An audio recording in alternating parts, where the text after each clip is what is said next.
Karibu mtazamaji wa The World News katika kipindi hiki cha ulimwengu wa siasa. Jina langu ni Adam Hussein. Jeshi la Walinzi wa Mapinduzi ya Kiislamu la Iran limenasa meli iliyobeba lita milioni 4 za mafuta ya magendo. Jeshi hilo la IRGC limekamata meli iliyokuwa imebeba shehena kubwa ya mafuta ya magendo katika maji ya Ghuba ya Uajemi. Tovuti ya habari ya IRGC imeripoti kwamba meli hiyo iliyokuwa na lita milioni 4 za mafuta ya magendo ilikamatwa katika maji ya Jamhuri ya Kiislamu ya Iran. Kamanda wa kikosi cha kwanza cha jeshi la wanamaji la IRGC Brigadier Generali Abbas Gholamshah amesema kuwa wafanyakazi 16 waliokuwa kwenye meli hiyo, wote wakiwa raia wa kigeni, wanazuiliwa baada ya kukamatwa wakati wa operesheni hiyo. Kikosi cha wanamaji cha IRGC kimebainisha katika taarifa hiyo kwamba operesheni hiyo ilifanyika kwa kuzingatia majukumu ya kisheria na kwa ajili ya kulinda maslahi ya taifa na rasilimali za Jamhuri ya Kiislamu ya Iran.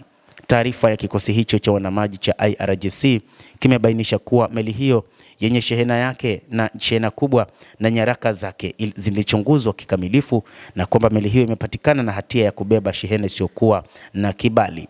Hivi karibuni pia kikosi cha wanamaji cha Jeshi la Walinzi wa Mapinduzi ya Kiislamu IRGC kilikamata meli nyingine ya mafuta katika pwani ya kusini ya Makran baada ya kupokea amri ya mahakama. Taarifa hiyo ilisema kuwa meli hiyo ya mafuta ikiwa imebeba tani 30,000 za vifaa na mada ya petrokemikali na ikiwa njiani kuelekea Singapore iliongozwa kutia nanga kwa ajili ya uchunguzi kuhusiana na ukiukwaji uliofanywa. Usafirishaji wa mafuta kwa njia ya magendo ni changamoto inayoendelea kuikumba Iran, magendo ambayo yanamaliza rasilimali za taifa na kudhoofisha uthabiti wa kiuchumi wa Jamhuri ya Kiislamu ya Iran. Tehran imesisitiza azma yake ya kulinda rasilimali zake za nishati na kudhibiti shughuli za baharini katika Ghuba ya Uajemi na katika eneo ambalo tayari linashughulikia mvutano wa kijiografia.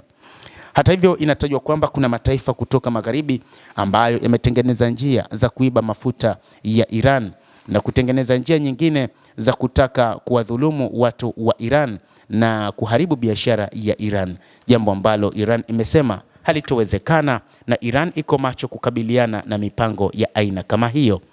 Mtazamaji wa The World News, hayo ndio ambayo tunayo kwa sasa. Ni kile kilichofanywa na jeshi la Jamhuri ya Kiislamu ya Iran kukabiliana na vita vya magendo katika mafuta, ambapo kumekuwa na mataifa ambayo yameanzisha wizi wa kuiba mafuta katika taifa hilo la Iran.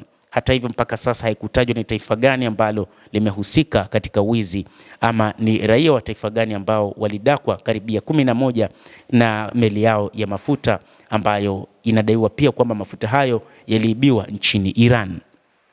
Usisahau kulike, usisahau kucomment, kadhalika na kusubscribe channel yetu hii ili upate habari nyingi kwa mapana hapa The World News.